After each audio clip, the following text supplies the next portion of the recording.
भाजपा के पूर्व सांसद नवनीत राणा की चुनावी सभा में शनिवार को भारी हंगामा हो गया।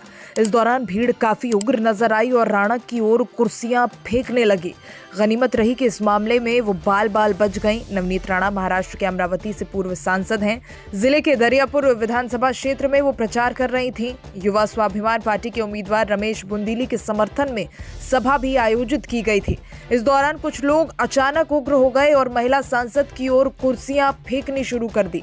साथ ही जमकर नारेबाजी की गई।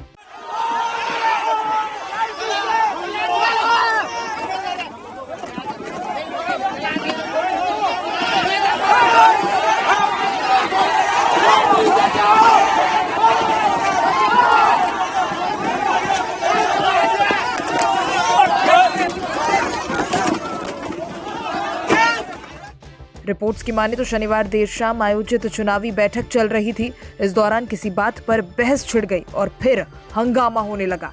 मामला इस हद तक बिगड़ गया कि कार्यकर्ता एक दूसरे पर भी कुर्सियां फेंकने लगे। इस घटनाक्रम का वीडियो सामने आया जो सोशल मीडिया पर अब वायरल हो रहा है। नवनीत राणा ने पूरी घटना को लेकर पुलिस में शिकायत दर्ज कराई है। वो अपने समर्थकों के साथ खल्लार पुलिस स्टेशन पहुंची थी। पुलिस का कहना है कि शिकायत के आधार पर केस दर्ज कर लिया गया है और आगे की कार्रवाई की जा रही है। वायरल वीडियो के आधार पर आरोपियों की पहचान की जाएगी। नवनीत राणा से मांगी गई 10 करोड़ की रंगदारी। गौरतलब है कि पूर्व सांसद नवनीत राणा को बीते दिनों धमकी भरी चिट्ठी मिली थी। इसमें 10 करोड़ रुपए की रंगदारी मांगी गई। अधिकारी ने कहा कि मामले में पुलिस ने प्राथमिकी यानी एफआईआर दर्ज कर जांच करना शुरू कर दिया है। उन्होंने बताया कि अमरावती की पूर्व सांसद को आमिर नामक व्यक्ति ने स्पीड पोस्ट के जरिए पत्र भेजा। राणा के निजी सचिव विनोद गुहे ने अमरावती के राजपूत पुलिस थाने में औपचारिक शिकायत दर्ज कराई। इसमें आरोप लगाया गया है कि ये पत्र 11 अक्टूबर को राणा के आवास पर एक कर्मचारी को मिला था। शिकायतकर्ता के मुताबिक पत्र भेजने वाले ने कहा कि उसने राणा की सुपारी ली है और उनका यौन उत्पीड़न करने की धमकी दी है। पुलिस अधिकारी का कहना है कि पुलिस ने प्राथमिकी दर्ज कर ली है और मामले की जांच शुरू हो गई है। कल मैं खल्लार गांव में जब सभा लेने के लिए गई, हमारे उम्मीदवारों का as a Bharatiya Janata party Mahayuti की सरकार में जब मैं प्रचार करने गई हमारे खल्लार गांव में, तो मैं कुछ समय लेट आई थी वो सभा में। और जब मैं भाषण दे रही थी तो आगे एकदम आखिरी टोक से हुटिंग शुरू थी। और हुटिंग इस तरीके से थी, अल्लाह अकबर, कारण कि काफ़ी डिस्टेंस था। तो पर ये समझ में आ रहा था मुझे कि मेरे नाम से और मेरे ऊपर ये हुटिंग कर रहे हैं। तो मैंने वहाँ से उनको हाथ दिखाकर इशारा किया कि भाई शांत रहो। भाषण चालू था और एक हाथ से मैं ऐसे कर रही थी, पर वो लोग कोई सुनने के लिए तैयार नहीं थे। फिर भी मैं बहुत शांत प्रिय से नीचे उतरी, क्योंकि वो सभा में मेरे साथ में करीबन 250 से 250 अपंग लोग बैठे थे वो सभा में। हम हमारे उम्मीदवार को समर्थन करने आए। तो मैं बड़े प्रेम से उनसे मिल रही थी, बच्चों से मिल रही थी, कई महिलाओं से मिल रही थी।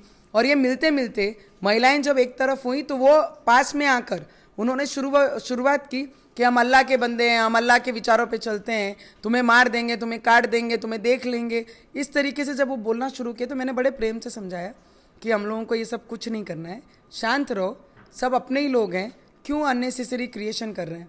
तो इतना ही बोलते हुए कुर्सी उठाकर उन्होंने इमीडिएट मारना शुरू किया। वो अजय देशमुख हमारा जिला अध्यक्ष है, दूसरे हमारे एक काका थे उनको, और मारना शुरू किया। फिर मैंने बचाने की कोशिश की और मुझ पे भी डबल तिबल जो कुर्सियाँ थी वो उठा के मारना शुरुआत की कि तुझे काट देंगे, तुझे देख लेंगे, तुझे मार।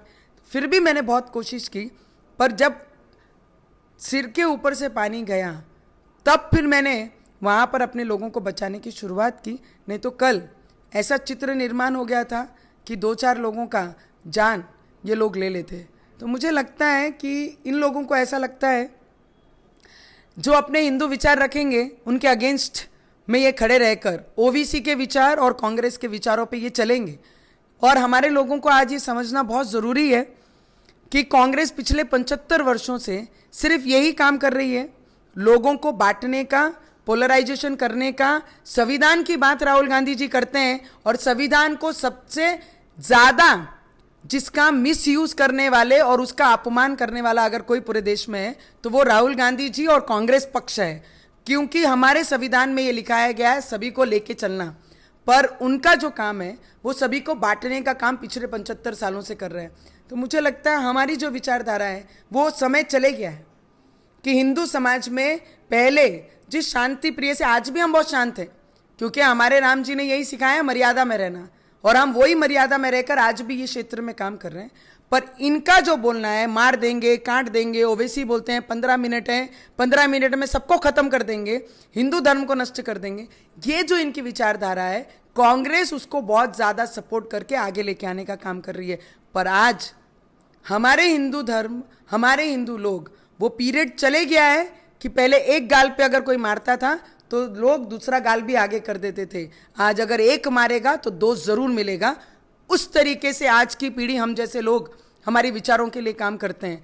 मुझे लगता है हमने एफआईआर की है और बहुत जल्द सभी लोगों को अरेस्ट भी किया जाएगा और उन पे कार्रवाई भी होगी। हो सकता है इस घटना की?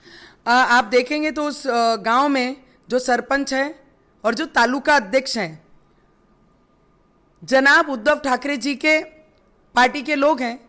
जनाब उद्धव ठाकरे जी को लगा कि हनुमान चालीसा में 14 दिन रखा तो शायद अपने धर्म के प्रति और अपने आस्था के प्रति कहीं कमज़ोर हो जाएंगे। तब भी मैं मैदान में लड़ रही थी। जनाब उद्धव ठाकरे जी को स्पष्ट मेरा कहना है, तुम्हारे लोगों ने जो कल, जनाब उद्धव ठाकरे जी के लोगों ने जो कल तालुका अध्यक्ष के इशारों पे और उस गांव का सरपंचों के इशारों पे जो किया, इसका उत्तर ज़रूर मिलेगा और हमारे तरीके से हम इसका उत्तर ज़रूर देंगे।